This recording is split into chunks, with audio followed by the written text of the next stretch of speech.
Oke, kita hari ini bahas tentang si Samson dan Delilah. Masih dalam seri Strong Woman. Sebenarnya saya judulnya itu Strong Woman karena saya bahasnya perempuan-perempuan. Nah, salah satu perempuan yang hebat di sini adalah Delilah. Hebatnya di mana?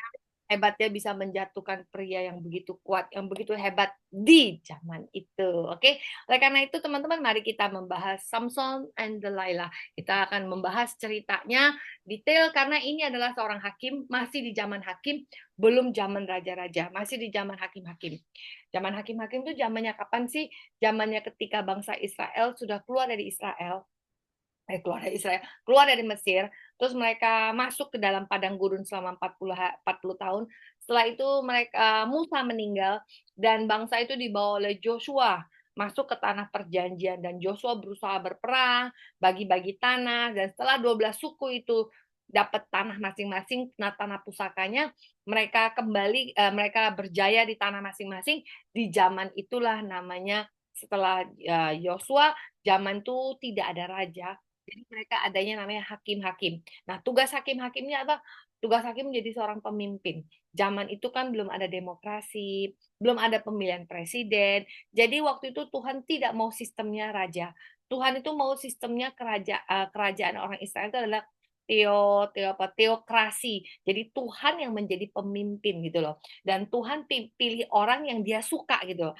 Tetapi karena bangsa ini ya naik turun berputar-putar, kadang kalau lagi jaya mereka lupa sama Tuhan, mereka punya Tuhan-Tuhan yang lain.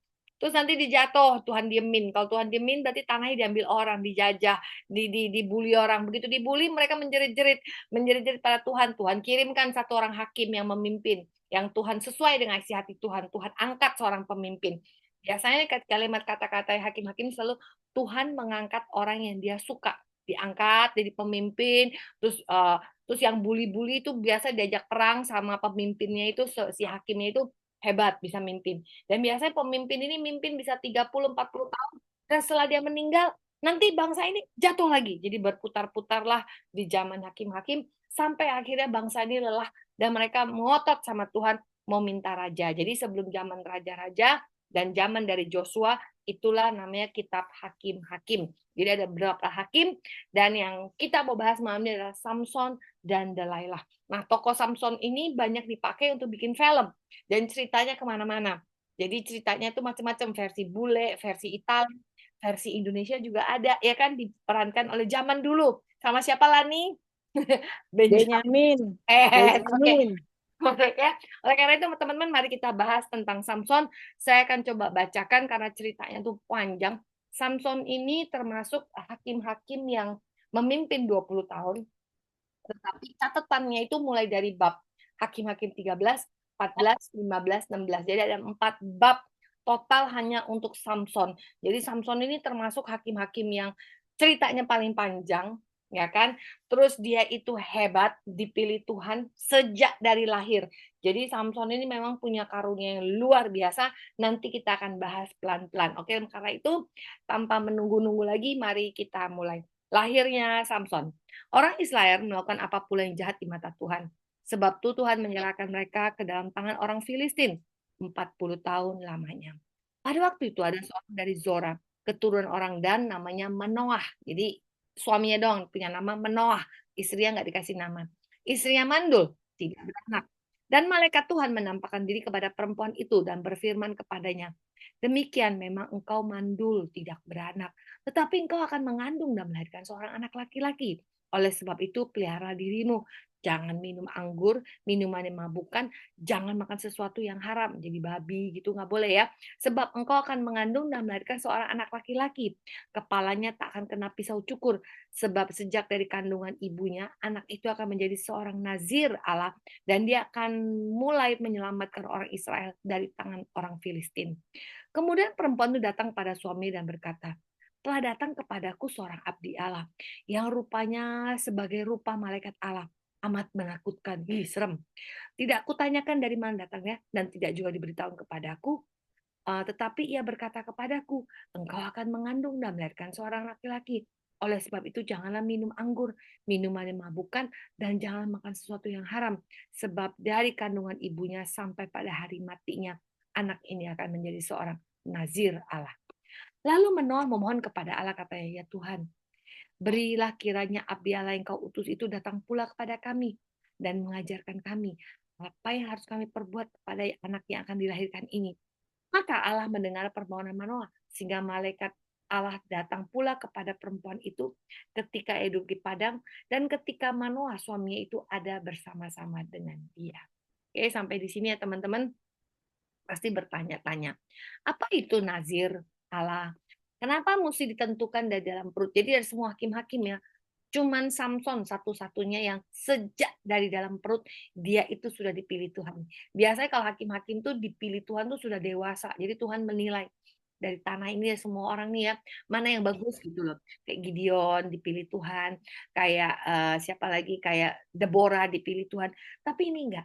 Ini sesuatu yang belum lahir aja sudah Tuhan tentuin bahwa nanti akan lahir dan Tuhan akan kasih dia jadi nazir. Nazir itu artinya di apa, dipungut, di nazir itu artinya, coba saya cari ya. Nazir itu artinya dipisahkan. Nazir itu arti dipisahkan. Artikan anak ini akan menjadi persembahan khusus dengan syarat-syarat tertentu. Dan ada syaratnya. Nazir itu nggak boleh minum anggur, tidak boleh potong rambut, dan tidak boleh menyentuh mayat. Itu menurut bilangan 1 ayat bilangan 6 ayat 1 sampai 21 itu khusus tentang nazir. Semua kalau teman-teman mau baca nanti di bilangan 6 ayat 1 sampai 21 itu syarat-syaratnya menjadi nazir. Jadi nazir itu sesuatu yang Tuhan ambil, Tuhan pisahkan. Nah, contoh yang nazir itu ya. Ada Samson, ada Samuel. Samuel kan dari kecil kan sudah di maminya tuh Daud Sampih dan spesial dipersembahkan pada Imam Eli, dan dari kecil dia sudah jadi misdinar kayak putra altarnya daripada si Imam Eli. Nah, itu si Samuel. Di Alkitab ada lagi siapa? Ada Yohanes Pembaptis. Yohanes Pembaptis itu juga nazir. Dari kecil dia itu ditaruh di padang gurun supaya nggak terpengaruh dengan yang lain-lain, dan hidupnya itu punya special diet. Dia makannya apa, lebah hutan lah, segala macam lebah hutan, dan bajunya pun bulu binatang. Nah, itu Yohanes Pembaptis. Ada lagi Paulus. Paulus sudah dikatakan dalam Kisah Para Rasul 18 ayat 18, dia pernah mencukur rambutnya dan mempersembahkan hidupnya untuk menjadi nasir Tuhan. Itu Paulus, tapi waktunya singkat. Jadi biasanya kalau orang itu, oh gue mau persembahkan waktu gue 3 tahun gitu menjadi nasir Tuhan, ada. Tapi ini herannya, kalau si Samson dipilih dari dalam perut maminya sampai dia mati, kata Tuhan, dia bakal jadi nasir Tuhan. Jadi dia itu mesti spesial, dia itu mesti tidak, dia kudus, nggak boleh minum anggur, nggak boleh makan yang haram, dan tidak boleh kena mayat-mayat. Pokoknya nggak boleh. Itu syaratnya menjadi nasir. Oke, saya ulang di sini. Dan anehnya ya, Alkitab ini kalau Tuhan pilih orang yang hebat itu ya, biasanya maminya itu yang mandul. Heran sekali. Alkitab tuh sering banget menceritakan ya, Tuhan itu kirim anak-anak yang hebat itu justru ke mami yang mandul. Jadi kalau di sini ada perempuan-perempuan yang merasa dirinya, ah, gua nih nggak bisa apa-apa, gua nih bukan orang pinter. Nah, biasanya kayak gitu dipakai Tuhan. Karena Tuhan ini paling suka pakai orang yang nggak punya apa-apa, latar belakangnya itu meles gitu loh. Nah, teman-teman, jadi di Alkitab juga ada beberapa perempuan yang melahirkan anak yang hebat, tapi dilahirkan dari perempuan-perempuan yang mandul. Contoh, Samuel. Samuel itu seorang nabi yang hebat, seorang hakim terakhir, dan dia itu yang mengurapin Saul, dan dia itu punya catatan buku Samuel 1, Samuel 2. Jadi orang tahu tuh kisah perjalanannya Saul sampai ke Daud. Jadi ini orang istimewa sekali. Dari kecil dia tuh bisa dengar suara Tuhan dengan begitu hebatnya. Samuel ini juga sama, dilahirkan dari mami yang mandul, ya kan? Abraham, Abraham tuh bapak bangsa, tapi punya istri juga mandul. Makanya dia punya anak Ishak itu dari mami yang mandul. Siapa lagi? Yohanes Pembaptis. Nah, Yohanes Pembaptis juga sama, maminya juga mandul. Jadi Alkitab kita sering banget ya mami-mami mandul ini melahirkan anak-anak yang hebat-hebat gitu ya. Saya masuk lagi ya. Lanjut ceritanya. Kemudian perempuan itu, istrinya Manoah, segera berlari memberitahukan suaminya, katanya padanya, orang yang datang kepadaku baru-baru ini menampakkan diri lagi kepadaku. Lalu bangunlah Manoah, begitu istrinya. Setelah sampai pada orang itu, berkatalah ia, "Engkaukah orang yang berbicara dengan perempuan ini?" Jawabnya, "Benar." Lalu kata Manoah, "Apabila terjadi yang kau katakan itu, bagaimana cara hidupnya anak itu dan tingkah lakunya?" Jawab malaikat Tuhan itu kepada Manoah, "Perempuan itu harus memelihara dirinya terhadap semua yang katakan kepadamu. Janganlah makan sesuatu yang berasal dari pohon anggur." Jadi mau daunnya anggur kayak akarnya anggur kayak ya, pokoknya semua nggak boleh. Yang dari anggur semua tidak boleh. Dan minuman yang memabukkan nggak boleh. Sesuatu yang haram nggak boleh dimakan. Ia harus pegang segala sesuatu yang diperintahkan kepadanya. Kata Manoah kepada malaikat Tuhan itu, "Perkenanlah kami menahan engkau di sini, supaya kami mengolah anak kambing bagimu." Tetapi jawab malaikat Tuhan kepada Manoah, "Sekalipun engkau menahan aku di sini, hidanganmu tidak akan kumakan. Tapi jika engkau enggak mengolahnya menjadi korban bakaran, persembahkanlah itu kepada Tuhan." Sebab Manoah, apa sih di sini? Manoah, kemudian berkatalah Manoah kepada malaikat Tuhan itu, "Siapakah namamu?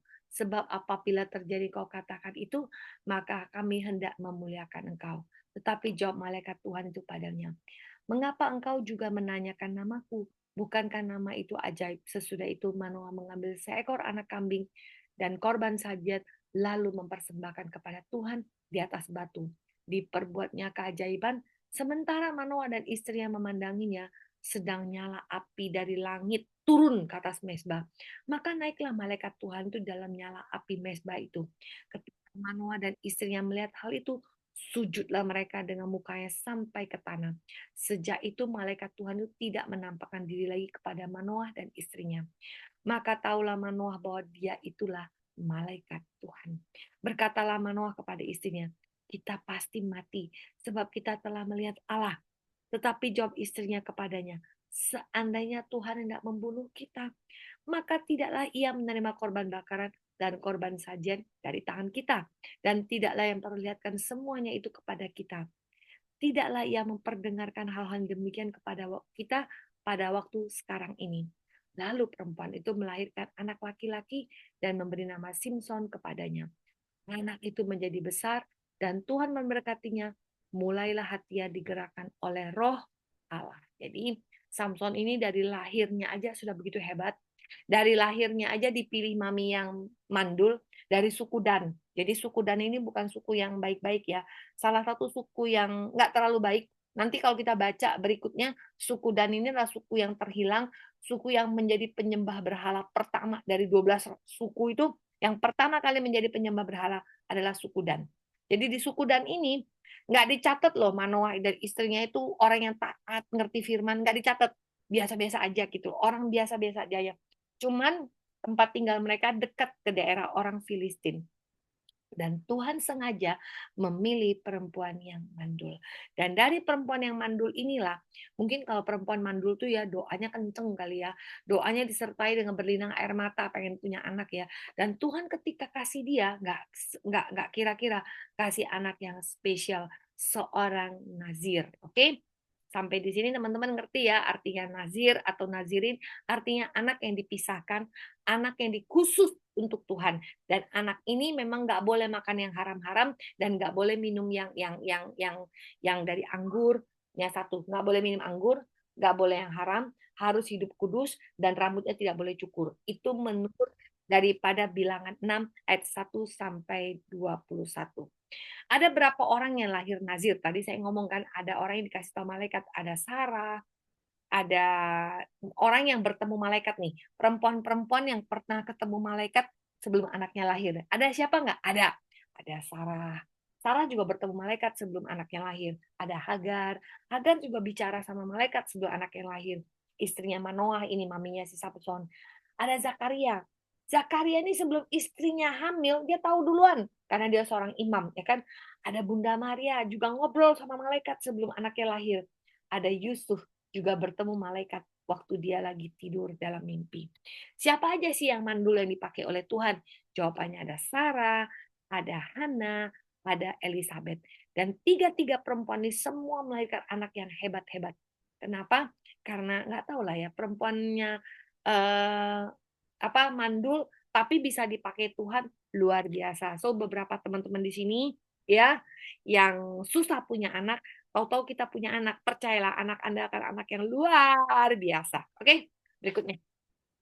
Nah, teman-teman lihat ya, ini daerah kelahirannya si siapa namanya eh, si siapa namanya si Samson. Samson lahirnya di sini, ya oke. Nah, daerah sini daerah Filistia. Kalau kita lihat nih daerah apa sih? Zaman sekarang kita sebut dengan Gaza. Gaza tuh dari dulu ada di sini, Eskelon ada di sini. Jadi seluruh pesisiran sini dari dulu zaman dahulu sampai hari ini masih sama. Dan memang inilah tempatnya Filistin. Jadi bangsa Filistin pernah tinggal di sini. Filistin itu artinya seberang laut. Jadi orang dari seberang laut. Jadi mereka aslinya bukan dari sini, dari seberang laut. Mereka merantau dan tinggal di sini beribu-ribu tahun. Dan sampai hari ini daerah ini masih ada. Tapi apakah mereka orang Filistin? Belum tentu. Mereka itu adalah keturunan Arab yang di zaman Turki, perang penjajahan bertahun-tahun. Nah, itulah sisa-sisa bangsa yang hari ini tinggal di Palestina yang bawah atau di jalur Gaza, ini masih sama. Dan konfliknya itu ada di sekitar situ. Dan inilah tempat lahirnya si Samson. Nanti saya kasih lihat lagi apa yang terjadi. Oke? Apa yang terjadi? Nah, kalau teman-teman buka Nazarite atau Nazarin ya. Nazarin sekali lagi saya ulang ya. Menurut bilangan 6, seorang yang namanya Nazarin atau seorang Nasir, Nasir Allah itu artinya orang yang dipisahkan.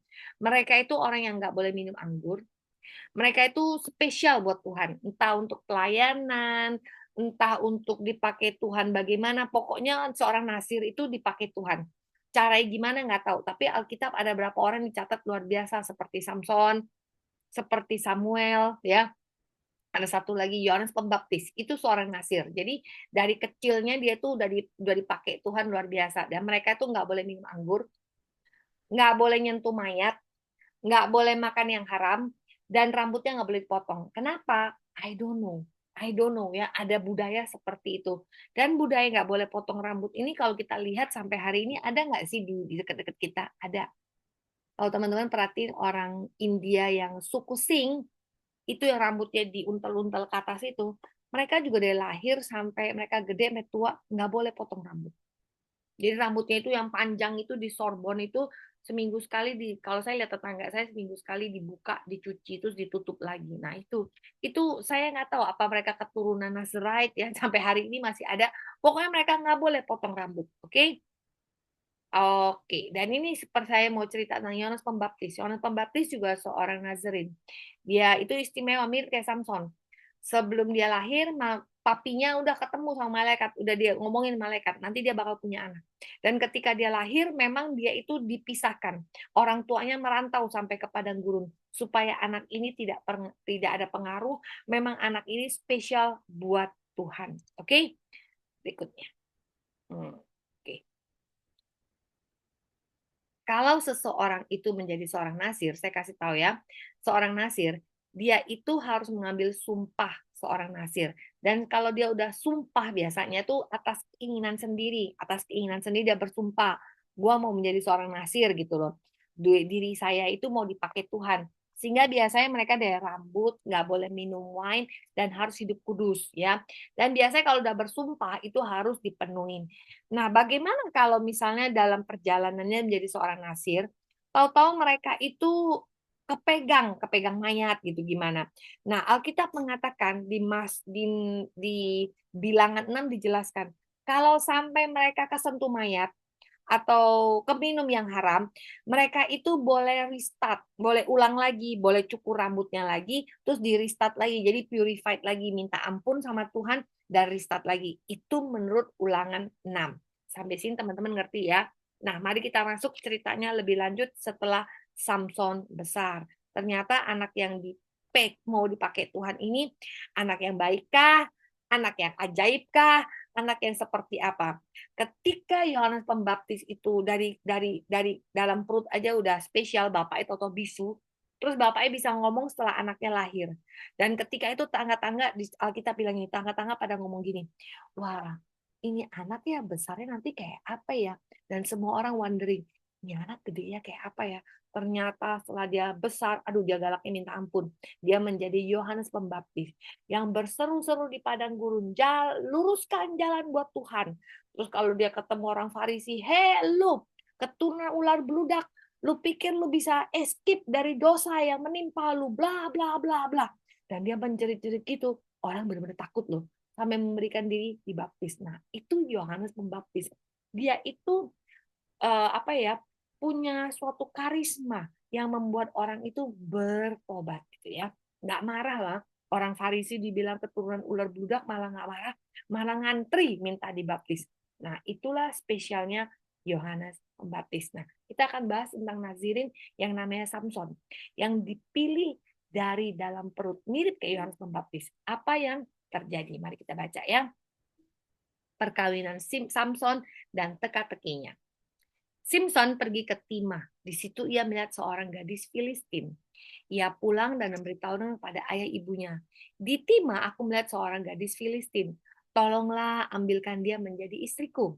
Tetapi ayah dan ibunya berkata kepadanya, tidak adakah anak-anak perempuan sama saudaramu atau di antara seluruh bangsa ini seorang perempuan sehingga engkau pergi mengambil istri dari orang Filistin? Orang yang tidak bersunat itu. Jadi orang Yahudi itu nggak bergaul sama orang Yahudi sama Filistin nggak bergaul. Bersunat dan tidak bersunat itu nggak bergaul. Makanannya yang haram dan tidak haram nggak bergaul. Dan mereka ini yang namanya orang Filistin ini suka jahat sama orang Yahudi kan ya. Terus itu kan memang ada perintah dari Musa bahwa orang Yahudi nggak boleh kawin sama bangsa lain. Jadi mami papinya sebenarnya nggak setuju, nggak boleh gitu loh. Tapi ternyata si Samson ini ngotot.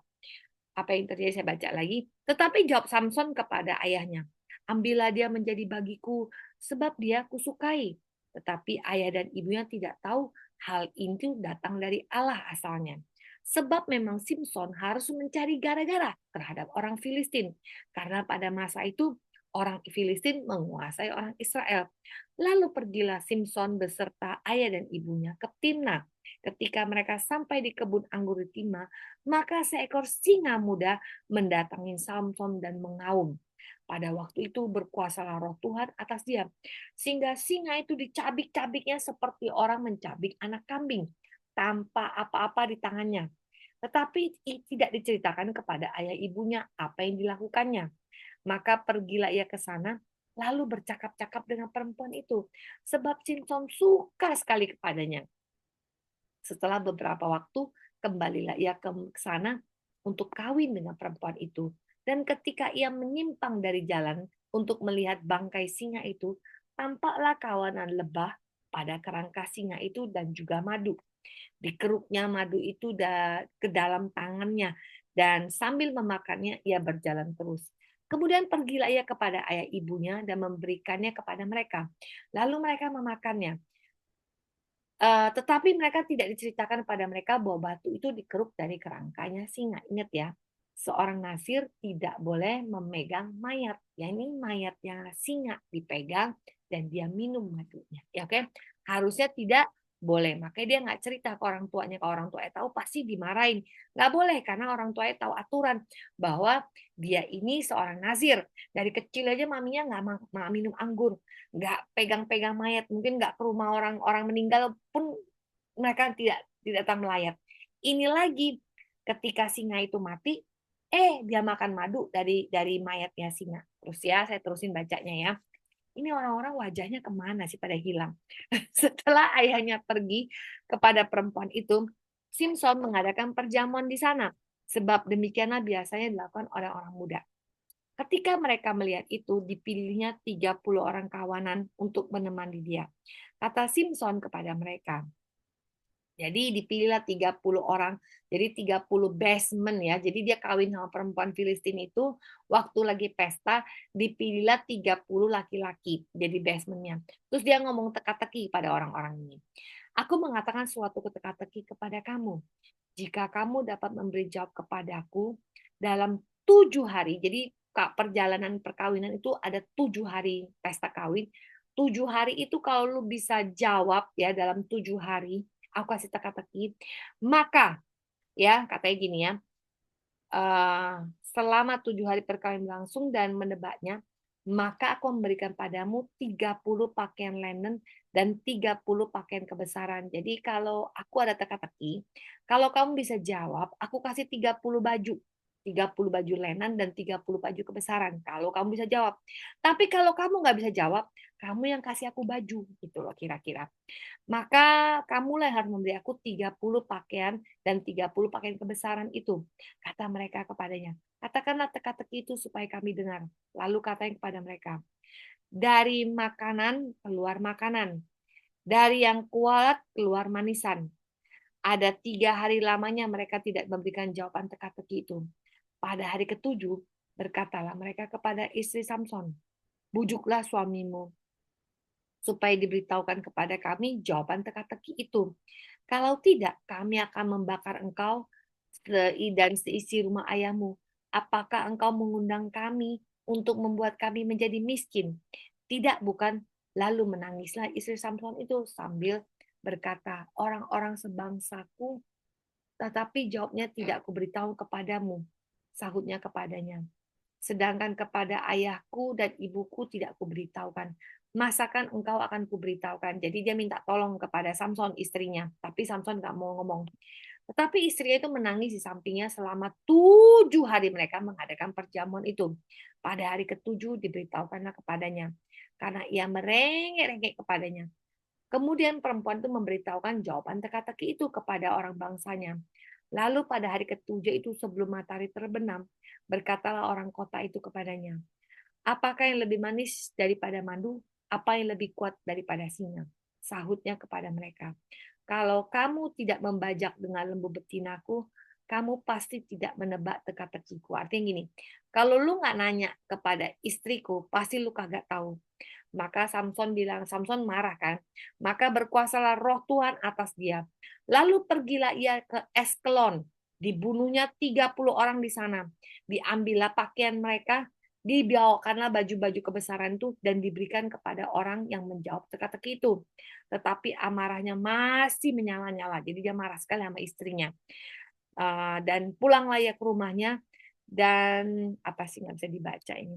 Dan diberikannya istri Samson itu kepada kawannya bekas pengiringnya.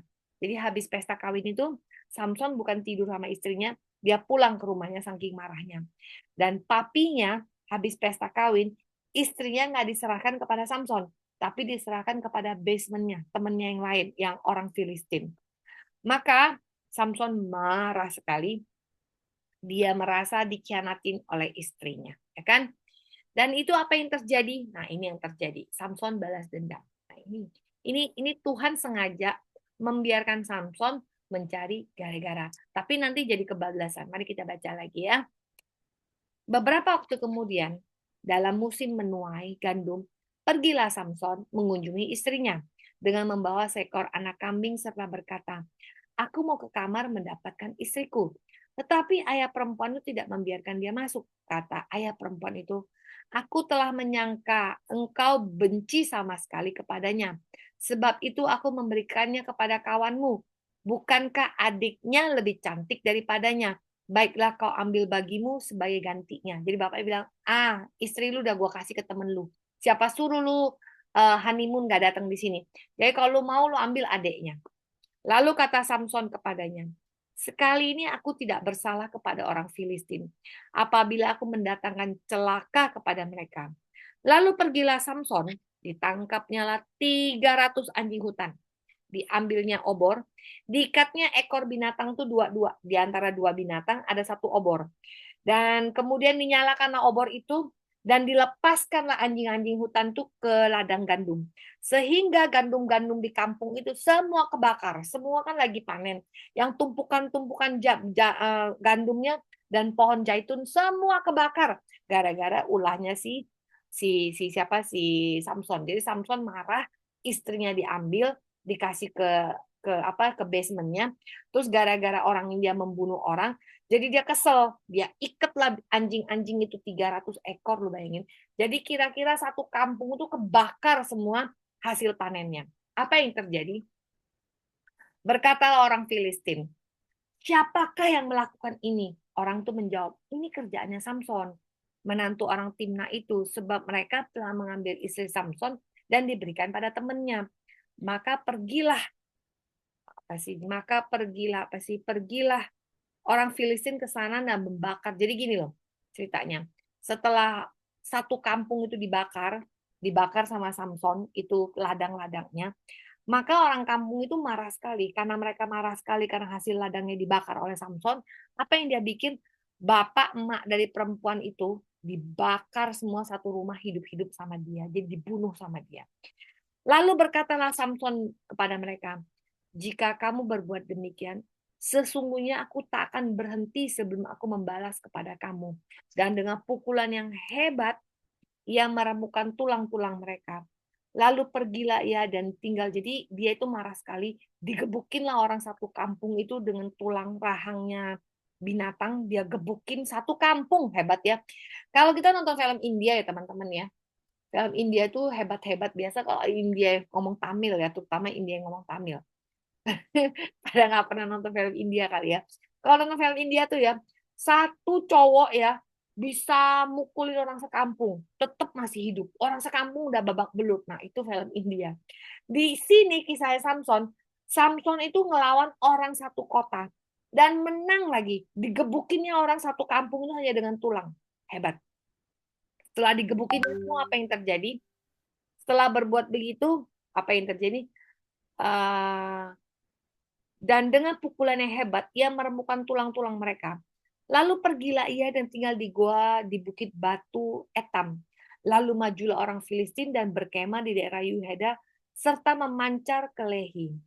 Berkatalah orang-orang Yehuda, mengapakah kamu memaju perang melawan kami? Jadi karena satu kota dilawan, akhirnya mereka itu camping mau nyerang satu penduduk kotanya orang Yehuda. Jadi orang Yahudi mau diserang. Dan orang Yahudi tanya, emangnya ada apa? Ini loh gara-garanya si Samson. Samson di mana? Samson lagi sembunyi di dalam goa. Lalu jawab mereka, kami akan pergi mengikat Samson dan memperlakukan dia seperti dia memperlakukan kami. Kemudian turunlah 3.000 orang dari suku Yehuda ke gua di Gunung Batu Etam dan berkata kepada Samson, tidakkah kau ketahui bahwa orang-orang Filistin berkuasa atas kita? Kita ini kan lagi ditindas nih sama orang Filistin. Apakah juga yang telah kau buat terhadap kami? Tetapi jawabnya kepada mereka, seperti mereka memperlakukan aku, demikianlah aku memperlakukan mereka. Kata mereka kepadanya, kami datang ke sini untuk mengikat dan menyerahkan engkau ke dalam tangan orang Filistin. Tetapi jawab Samson kepada mereka, bersumpahlah kepadaku bahwa kamu sendiri tidak akan menyerang aku. Lalu kata mereka, tidak, kami hanya mau mengikat engkau, terus kami bawa engkau kepada orang Filistin itu. Terus Samson setuju dan Samson diikat dan dibawa kepada orang Filistin itu. Terus orang Filistin itu menjawab mereka, bersumpahlah kepadaku bahwa engkau tidak akan menyerang aku. Wah, ini sudah dibaca tadi. Bentar ya. Oke, sudah sampai di sini ya. Setelah ia sampai di Lehi, ya, orang-orang Filistin mendatangi dia dengan bersorak-sorak. Jadi Samson lagi diikat, diserahkan oleh orang Yahudi, diambil dari goa, diserahkan kepada orang Filistin. Maka berkuasalah roh Tuhan atas dia. Tiba-tiba tuh, dia tuh super power banget ya. Dan tali-tali tangannya itu, kan tangannya diikat, diserahkan kepada orang Filistin. Tetapi tali-tali tanah itu seperti batang rami yang telah habis dimakan api. Dan segala pengikatnya hancur tanggul dari tangannya. Jadi tali-talinya tuh lepas saja, dia bisa lepas gitu. Kemudian yang menemui sebuah tulang rahang keledai yang masih baru, diulurkan tangannya, dipungutnya, dan dipukul mati 1.000 orang. Kan tadi udah ceritakan, dia ini melebihin film India. Satu orang dia gebukin 1.000 orang. Mati semua dibuat sama si Samson ini. Betapa hebatnya dia, betapa kuatnya dia. Ingat ya tadi ada kata-kata begini. Tuhan membiarkan dia sengaja mencari gara-gara sama orang Filistin. Supaya dia marah, supaya dia ngamuk, dan supaya orang Filistin itu dikalahkan. Karena sudah bertahun-tahun orang Filistin ini membuli orang Yahudi. Terus apa yang terjadi? Berkatalah Simson, dengan rahang keledai ini, keledai kuhajar, dengan rahang keledai 1.000 orang kupukul. Setelah berkata demikian, dilemparkan tulang rahang dari tangannya. Kemudian dinamailah tempat itu Rahmat Lehi. Ketika itu dia sangat haus. Habis berantem nih, 1.000 orang mati, dia sangat haus dan dia berdoa. Di sini pertama kalinya si Simpson berdoa. Berserulah pada Tuhan, oleh tanganmu lah hambamu ini telah kau berikan kemenangan yang besar itu. Masakan sekarang aku mati kehausan dan jatuh ke tangan orang yang tidak bersunat itu. Sekarang gue lelah banget Tuhan. Kemudian Tuhan membelah liang batu lehi itu dan keluarlah air. Hebat kan? Si Samson ini hebat loh. Udah mukulin orang 1.000. Dia haus, dia minta air sama Tuhan. Tahu-tahu batu itu kebuka, keluar air. Hebat ya. Jadi ada mukjizat. Si Samson ini bisa bikin mukjizat. Hebat sekali. Mari kita baca lagi. Samson di Gaza. Ini makin seru ya. Suatu hari, ini istri pertama udah mati ya. Istri pertama itu mengkhianatin dia. Ya kan, dia ada teka-teki dan dia kasih tahu ke orangnya. Orang satu kampung takut miskin, ngedesak istrinya dan istrinya membocorkan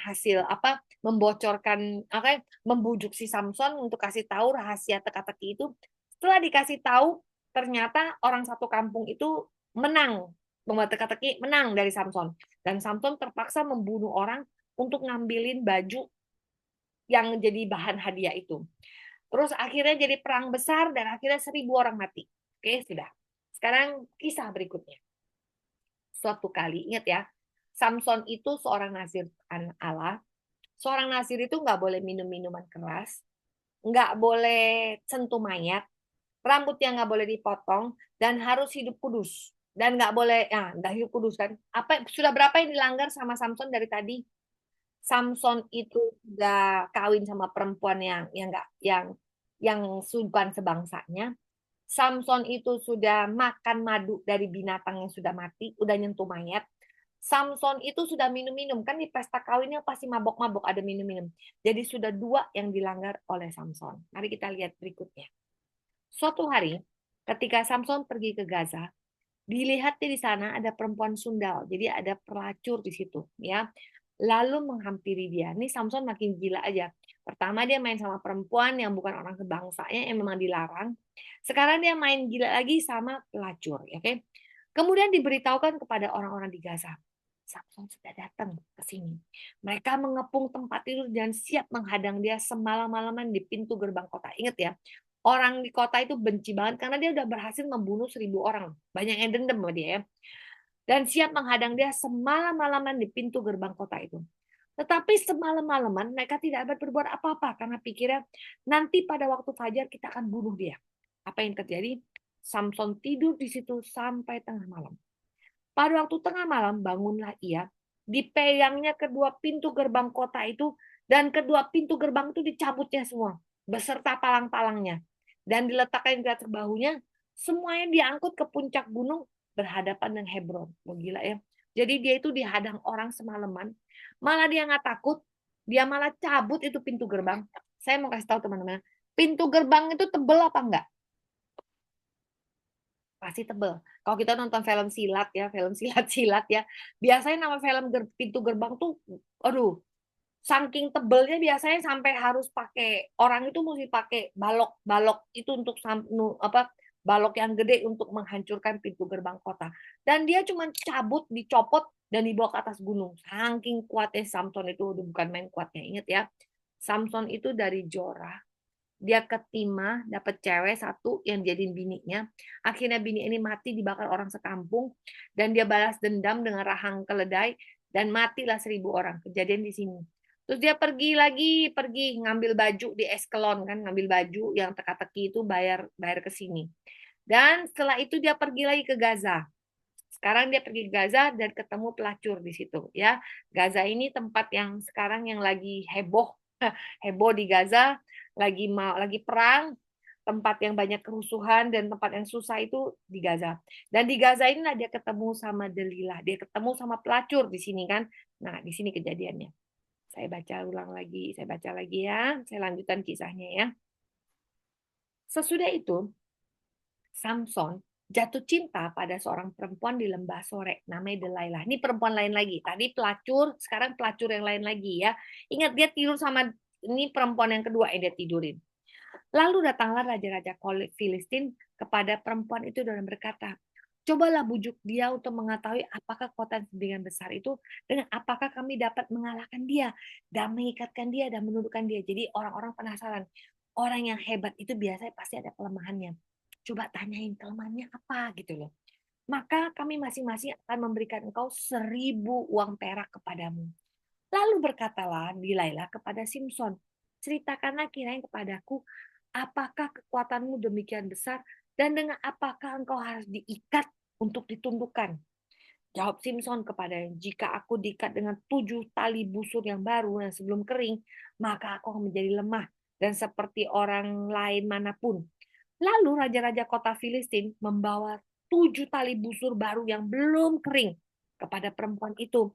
Lalu dia ikat Samson dengan tali-tali itu sedang di kamarnya. Ada orang bersiap-siap. Kemudian berserulah perempuan itu. Jadi habis diikat dia teriak-teriak, ada orang Filistin di sini, Samson. Dan ketika itu Samson bangun. Putus tali-talinya ya. Demikianlah tali rami yang terbakar putus dimakan api. Demikianlah tidak ketahuan di mana kekuatannya. Ya sekali. Jadi berapa kali dia bohong? Dia bohong sampai 3 kali. Dan begonya si Samson ini nggak belajar ya. 3 kali dibohongin dengan cara yang sama, mau aja tuh si Samson. Mau banget. Sama perempuan ini memang kata orangnya.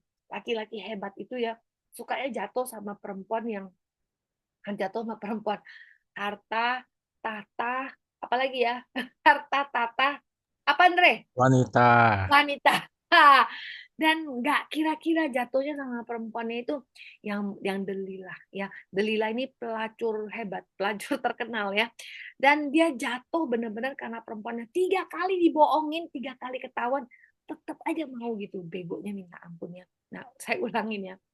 Tadi ya saya udah ngomong ya, Samson itu nggak boleh, seorang nazir ya, saya ulangnya, nazir itu nggak boleh sentuh mayat, nggak boleh minum anggur, rambut nggak boleh dipotong, dan harus hidup kudus. 4 ya. Berapa yang sudah dilanggar sama Samson? Samson makan madu dari bangkai singa. Udah 1 ya. Dia nggak hidup kudus, dia udah pakai pelacur kedua. Oke. Samson itu sudah apa? Sudah minum-minum. Udah ketiga nih, udah ketiga. Tinggal 1 yang terakhir. Samson belum cukur rambut doang. Cuma itu doang. Yang lainnya udah dilanggar semua nih. Tapi Samson masih kuat. Oke. Yang keempat sekarang, yang keempat kali. Berkatalah perempuan itu kepadanya. Ini sekarang pakai nangis-nangis cerita ya. Udah ilmunya udah dikeluarin abis nih yang ilmu yang terakhir nih perempuan. Air mata buaya. Jadi biasanya laki-laki itu paling nggak tahan kalau dengar perempuan nangis gitu ya. Bener nggak Andre? Tanyalah Andre Bucin lah itu. sama Om Frans ya bucin ya. Oke. Andre termasuk bucin kah? Oke, kita lihat ya. Berkatalah perempuan itu kepadanya, bagaimana engkau berkata, aku cinta padamu, padahal hatimu tidak tertuju kepadaku. Sedangkan sudah 3 kali engkau mempermainkan aku, dan aku tidak mau menceritakan dan kau tidak mau ceritakan kepadaku. Apakah kekuatanmu sedemikian besar? Jadi gila ya. Jadi sekarang mainannya udah loh demi cinta. Oh ini cinta nih dikeluarin jurus cinta. Lalu setelah itu perempuan itu berhari-hari merengek-rengek kepadanya. Terus mendesak dia. Dan ia tidak dapat lagi menahan hati. Sehingga mau mati rasanya. Aduh hebat ya. Ini begonya, nih laki-laki begonya banget. Maka diceritakanlah segala isi hatinya kepadanya. Kepalaku ini tidak pernah kena pisau cukur. Ingat ya, dia itu punya 4 pantangan, 3 udah dilanggar, tapi dia tetap masih kuat. Nah, sekarang yang terakhir kan begonya bego banget ya. Lalu perempuan tuh katanya gini, aku dari kecil ya gak pernah kena pisau cukur.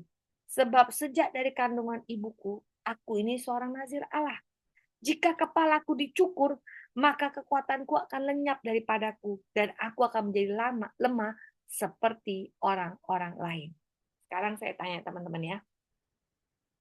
Zaman itu memang fashion. Laki-laki rambutnya panjang itu memang fashion. Jadi bukan sesuatu yang aneh. Apakah gara-gara rambut ini kekuatan Samson hilang? Padahal ya Samson tuh punya pantangan 4. 3 sudah dilanggar. Nggak apa-apa tuh. Dia tetap kuat tuh. Jadi apakah betul rambutnya itu yang menjadi sumber kekuatannya? Apakah betul gara-gara rambutnya itu dia nggak punya kekuatan? Pertanyaan saya, Lan, apakah betul gara-gara bulu keteknya dicukur kekuatannya hilang? Saya takut ditendang. Ingat ya, dia ini seorang nasir Allah. Dari kecil, dari dalam perut dia itu seorang nasir Allah. Ada 4 pantangan, 3 yang sudah dia langgar, dia tetap masih kuat. Apakah betul gara-gara rambutnya itu, maka kekuatannya hilang? Nah, ini begonya dia. Dia percaya bahwa kekuatannya ada di rambutnya. Padahal belum tentu. Yang memberikan dia kekuatan adalah Tuhan. Ingat ya, dia pernah berdoa, Tuhan minta air. Keluar air dari batu. Hebat nggak?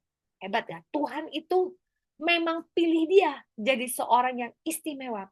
Dan memang Tuhan pilih dia untuk cari gara-gara orang Filistin.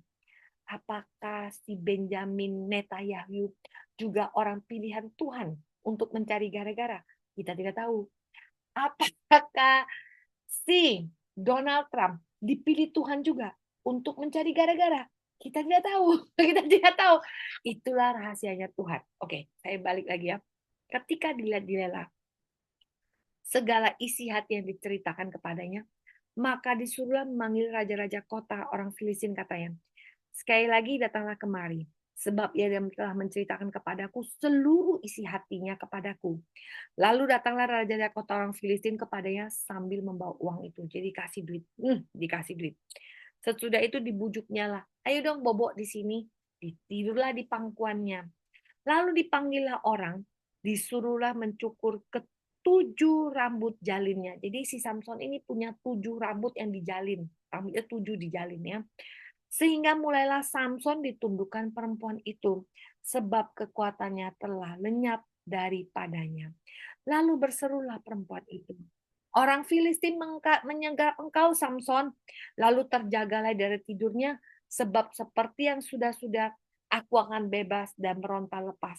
Tetapi tidak diketahuinya bahwa Tuhan telah meninggalkan ia. Orang Filistin menangkapnya, makanya matanya dicungkil dan dia dimasukkan ke penjara. Nah, itu bodohnya si Samson. Dia itu begitu hebat.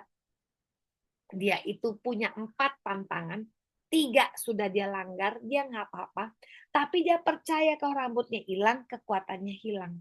Dan dia lupa bahwa kekuatan itu datang daripada Tuhan, bukan karena rambut. Jadi karena dia merasa tidak perlu mengakui Tuhan, ya kan? Maka roh Tuhan meninggalkan dia. Dia lupa menceritakan para perempuan itu bahwa aku nih seorang nasir Tuhan. Ada roh Tuhan di dalam aku. Aku ini begini karena Tuhan. So teman-teman ya, apa yang bisa kita pelajari dari Samson ini? Ketika Tuhan memberkati kita, kita rasa seperti Samson. Yang kita perbuat bisa sukses. Apa yang kita buat tuh kayak semua jalan terbuka. Kita lupa ngomong bahwa aku begini karena ada roh Tuhan di dalam aku. Aku bisa begini beruntung karena Tuhan yang buka jalan. Kita lupa ngomongin bahwa penyertaan Tuhanlah yang membuat kita sukses. Dan kalau sampai kita anak Tuhan, anak pilihan Tuhan, jatuh dalam dosa, itu belum tentu loh roh Tuhan itu untuk hilang. Tapi kalau sampai kita percaya, sampai kayak takhayul, takhayul kan, rambut dipotong, kekuatan hilang. Oh beneran. Beneran terjadi. So teman-teman, apa yang kita bisa belajar dari si Samson? Bahwa roh Tuhan itu bekerja atas orang yang dipakai Tuhan. Tetapi jangan kelewat sombong. Begitu sukses, lupa penyertaan Tuhan. Oke? Apa yang terjadi? Apa yang di dalam tadi kita baca Hakim-Hakim 14 katakan bahwa Tuhan itu memang sengaja memakai Samson untuk cari ribut sama orang Filistin. Memang Tuhan sengaja. Tapi bukan berarti Samson itu boleh sampai berbuat sekendak-kendaknya sampai lupa bahwa penyertaan itu datang daripada Tuhan. Nah, akhir hidupnya bagaimana akhir hidupnya? Saya baca sekali lagi ya, teman-teman sabar ya. Sesudah itu kan Samson matanya dicungkil, buta, masuk penjara, tinggal di penggilingan, ya kan, jadi bahan olok-olokan. Buat orang Filistin, sudah selesai, sudah 20 tahun sudah berlalu kan, Samson udah 20 tahun jadi hakim. Nah, 20 tahun mereka nggak berani sama orang Yahudi. Sekarang setelah Samson masuk penjara, mata dicungkil, mulai lagi mereka ngelunjak kan. Sesudah itu berkumpullah raja-raja kota Filistin untuk mengadakan perayaan korban sembilan besar untuk Dagon, Tuhan mereka. Jadi Dagon itu seorang dewa yang bentuknya kayak ikan. Ingat dulu pernah satu kisah ya, nanti kalau kita baca ke depan kitab Samuel, bahwa orang Yahudi ini pernah membawa tabut perjanjian, dan ketika tabut ini dibawa, terus tabut ini hilang, hilang dalam perang itu hilang, diambil orang Filistin. Ketika diambil orang Filistin, dimasukinlah ke dalam mereka punya kelenteng, mereka punya punya tempat sembahan dewa Dagon, jadi kuilnya Dagon dimasukin situ. Besok pagi ya mereka buka pintu, waduh, si Dagon ini kepalanya itu patah, kepalanya hilang, badannya doang menyembah kepada si petiknya ini. Jadi mereka ketakutan setengah mati untuk menunjukkan apa? Bahwa dewa-dewa itu di bawahnya dewanya orang Yahudi. Jadi Tuhan Yahweh itu di atas dewa-dewanya orang ya, orang-orang orang inilah orang dewanya mereka. Dewanya itu bentuknya kayak ular. Bukan kayak ular. Dewanya ini bentuknya kayak ada kayak ikan gitu ya.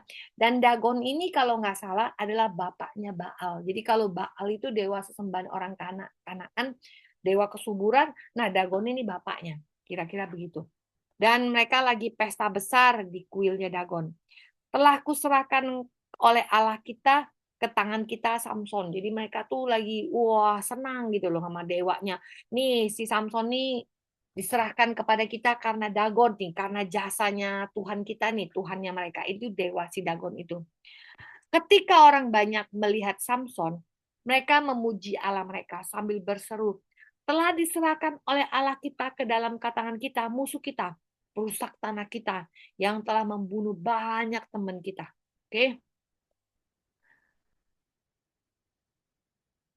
Ketika hati mereka riang gembira, berkatalah mereka, panggillah Samson untuk melawak bagi kita.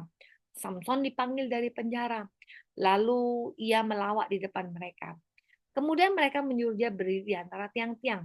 Berkatalah Samson kepada anak yang menuntun dia, lepaskanlah aku, biarkan aku meraba-raba tiang-tiang penyangga rumah ini, supaya aku dapat bersandar padanya.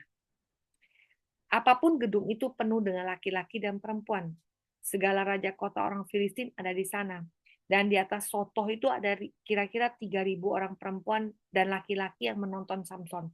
Ingat ya, Samson berseru kepada Tuhan. Ini doa Samson yang kedua kali. Yang pertama tadi kan Samson minta bisa mengalahkan mereka. Ini yang kedua, Samson berdoa dengan serius. Tuhan, ya Tuhan, berserulah Samson kepada Tuhan. Katanya, ya Tuhan Allah, ingatlah kiranya kepadaku. Buatlah aku kuat sekali ini saja ya Allah. Supaya dengan satu pembalasan juga kubalaskan kedua mataku ini kepada orang Filistin. Ingat ya, rambut Samson mulai tumbuh. Tapi dia pakai topi, orang Filistin nggak tahu, ya kan? Tetapi rambut baru tumbuh ini kan sama yang rambut yang dulu kan, walaupun sama-sama rambut, tapi kan dulu kan lebih panjang. Kalau secara logika, akalnya orang, rambut sekarang kan tumbuhnya baru dikit, berarti kekuatannya sedikit dong. Kalau dulu kan rambutnya banyak, kalau kekuatan banyak loh. Itu namanya tahayul. Sedangkan Samson ini punya kekuatan luar biasa, bukan karena rambut, tetapi karena roh Tuhan. Ingat ya, ketika dia berdoa yang kedua kali, rambutnya baru mulai tumbuh doang. Mungkin dia berapa senti lah, taruhlah seginilah, taruhlah 10 senti nggak kelihatan ditaruh di bawah topi ya. Kemudian sang Samson merangkul kedua tiang yang paling tengah penyangga rumah itu yang lalu bertopang pada tuang satu tangan dan tiang yang lain. Berkatalah Samson, biar kiranya aku mati bersama-sama orang Filistin ini. Lalu ia membungkuk dengan sekuat-kuatnya, maka robohlah rumah itu. Jadi satu rumah, tiangnya doang dipegangin, patah tiang-tiangnya, sampai bangunan itu roboh, dan semua orang di dalamnya itu dibunuh. Kira-kira ada berapa? 3.000 orang. Jadi Samson itu membunuh orang waktu dia itu sampai 3.000 orang. Dia waktu dia hidup ya, dia ngalahin orang tuh 1.000 waktu sepanjang. Waktu dia mati, dia bisa bunuh orang dengan kedua tangannya, dia tolak atau dia rangkul, saya nggak tahu dah ya. Alkitab mengatakan dia tolak tangannya, robohlah tiang-tiang itu, dan yang terbunuh 3.000 orang waktu dia mati. Dia mati membunuh lebih banyak orang. Katanya, Alkitab saya, tadi saya baca komentari, ini seperti Tuhan Yesus, gambaran Tuhan Yesus. Ketika Yesus merentangkan tangannya di kayu salib, ketika dia mati, dia menyelamatkan orang lebih banyak lagi. Waktu dia hidup, kemanapun dia pergi, orang sembuh. Ketika dia hidup, di mana-mana ada mukjizat. Tetapi ketika dia mati, lebih banyak lagi mukjizat. Lebih banyak lagi orang yang selamat. Jadi Samson ini gambaran Tuhan yang mati buat kita. Ketika mati, lebih banyak lagi keuntungannya. So teman-teman, hari ini kita belajar tentang Samson. Kita belajar bahwa mesti ngomong ini loh, bahwa kekuatan tuh datang daripada Tuhan. Jangan sampai ketika kita itu masih di bawah, kita itu rohani banget. Kita tuh rohani banget ya waktu lagi kere, waktu bukan siapa-siapa. Tapi ketika diberkati Tuhan, wah kita makin jaya, kita merasa kita hebat sekali seperti Samson ini, bisa mengalahkan segalanya. Kita lupa menyertakan Tuhan. Dan ketika ditanya, kekuatan kamu datang dari mana? Oh, karena aku pakai ini, pakai salib ini. Ketika aku membangun rumah, depan rumah ada patung Maria. Jadi orang mulai tahayul, sama kayak si Samson. Dia tahayul, dia bilang yang memberikan kekuatan dia adalah rambutnya. Padahal dia lupa yang memberikan kekuatan itu adalah roh Tuhan. Jadi jangan sekali-sekali ya, sampai akhirnya roh Tuhan itu pergi dari Samson. Karena apa? Ada 4 syarat. Empat-empatnya dilanggar. Dan perkataan-perkataannya itu nggak ada satupun yang menunjukkan bahwa Tuhanlah yang berkuasa. Akhirnya Tuhan tinggalkan dia. So teman-teman belajar ya, belajar untuk ngomong itu. Kalau ngomong itu ngomong tentang gini loh. Ya aku mau bikin begini-begini. Kalau atas kehendak Tuhan, maka aku berhasil. Kalau Tuhan mendaki, aku berhasil. Jadi sekali lagi penyertaan Tuhanlah yang membuat orang itu berhasil. Alkitab ngomong gini loh. Susah payahmu nggak ada gunanya. Yang membuat orang kaya itu ketika ada roh Tuhan. Jadi susah payahmu nggak ada untungnya. Orang kaya itu karena Tuhan. Oke, saya ulangin ya. Setiap orang yang mengatakan sesuatu melawan anak manusia akan diampuni. Tetapi kalau menghujat Roh Kudus, ia tidak akan diampuni. Seperti si Samson ini. Dia udah berulang kali jatuh dalam dosa, Tuhan masih tutup mata sampai akhirnya dia ngomong ke perempuan itu bahwa kekuatannya di rambut, sepertinya tahayul, maka roh Tuhan meninggalkan dia. Kesimpulan. Kita bisa belajar apa sih dari hidupnya Samson itu? Kita bisa melihat bahwa walaupun dia orang itu jatuh dalam dosa ya, nggak langsung kekuatannya atau gift-nya itu diambil sama Tuhan. Belum tentu. Tuhan tuh masih kasih kesempatan. Kesempatan orang itu untuk berbalik dari dosa-dosanya. Tapi kalau terus hidup dalam dosa, ya goodbye my love lah ya. Kasih karunia itu pun ada batasnya ya. Memang kasih karunia Tuhan tak terbatas. Kebaikan Tuhan tidak terbatas. Tuhan itu rahmatnya itu penuh gitu.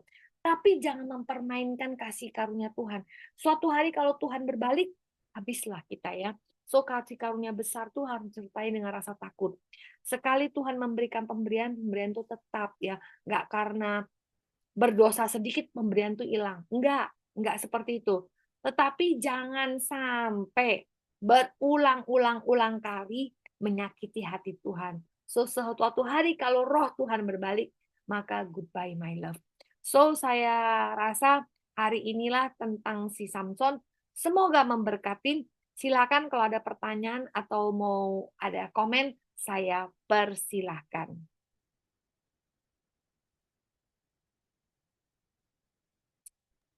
Ayo. Orang Filistin tuh masih ada nggak?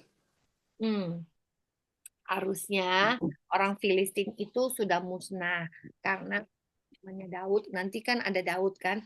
Daud itu pergi perang kemana-mana. Daud itu membuat. Jadi Daud itu satu-satunya raja Yang membuat United States of Israel atau Republiknya Israel itu Daud. Jadi Daud raja yang perang sana sini perang terus bikin kerajaan Israel. Nah, pada waktu itu katanya menurut para ahli harusnya orang Filistin itu sudah musnah.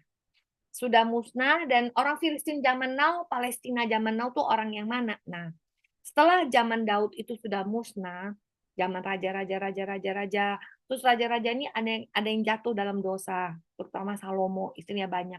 Ingat ya, bangsa Israel itu bangsa yang punya kontrak, ada kontrak sama Tuhan, ada perjanjian sama Tuhan. Maka Alkitab kita ini sebut perjanjian lama, perjanjian baru. Kita ini juga umat terjanji. Kita ini percaya Yesus, jadi kita mengalami kasih karunia Yesus. Orang Yahudi itu ada janji sama Tuhan. Kalau mereka boleh tinggal di tanah Israel itu dengan satu syarat. Syaratnya itu mereka setia sama Tuhan. Kalau mereka setia sama Tuhan, tanah ini punya mereka. Tapi kalau mereka nggak setia, maka tanah ini akan diambil. Dan bertahun-tahun mereka tuh nggak setia.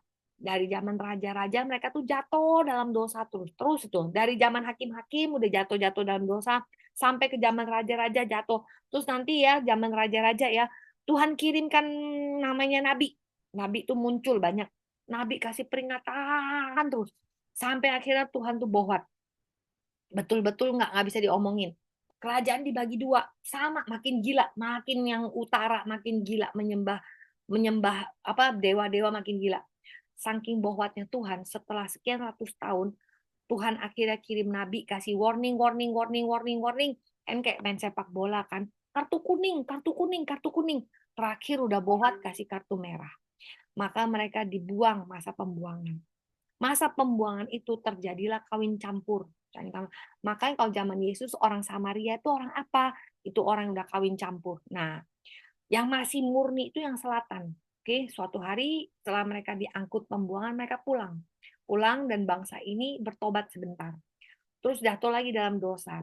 Ketika mereka menolak Yesus, bangsa ini dibuang sekali lagi. Second time, dibuang kemana-mana. Negara itu kosong, cuma tinggal 10%. Dan setelah itu tahun 500 masuklah Islam. Islam masuk ya, Islam itu masuk, maka Islam itu ada istilahnya itu gini loh. Apa itu namanya? Khalifah. Kekhalifahan zaman Umayyad, kekhalifahan zaman siapa? Jadi kekhalifahan itu zaman Islam, orang Islam. Hampir 1.400 tahun tanah Israel itu dijajah sama orang Islam, berbagai-bagai khalifah. Yang terakhir kekhalifahan Ottoman. Yang menjadi masalah adalah ketika orang zaman kerajaan Roma, ini sebelum diambil Islam kerajaan Roma itu mau caplok Israel, tapi nggak berhasil karena Israel bangsa yang berontak tegar tengkuk.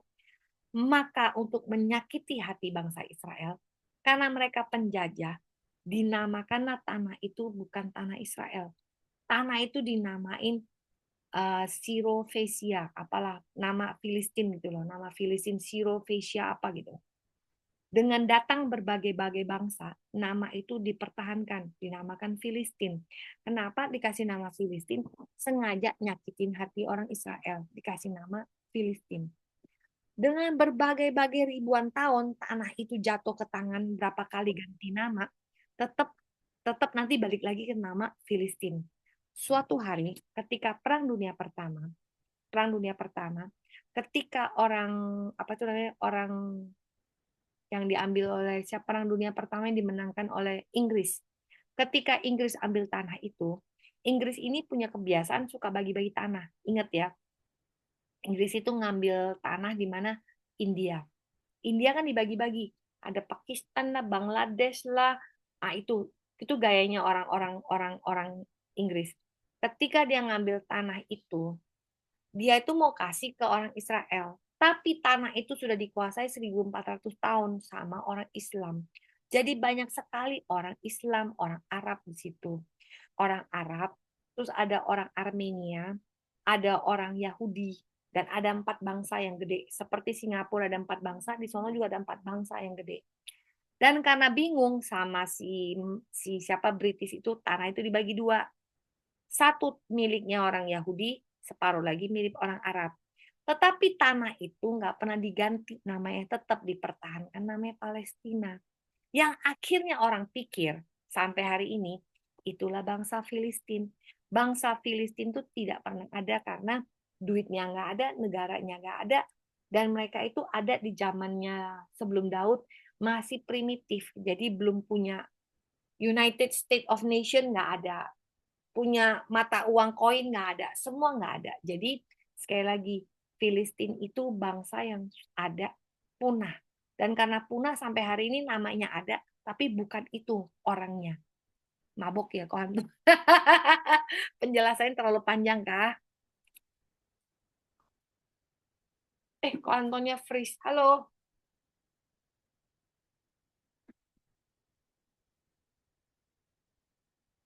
Pak Frans mau nambahin nggak, Pak Frans? Kalau nggak ada, kita mau tutup ya. Nggak ada pertanyaan ya. Orang pada tidur ya. Kok nggak ada pertanyaan? Aku matiin dulu ya.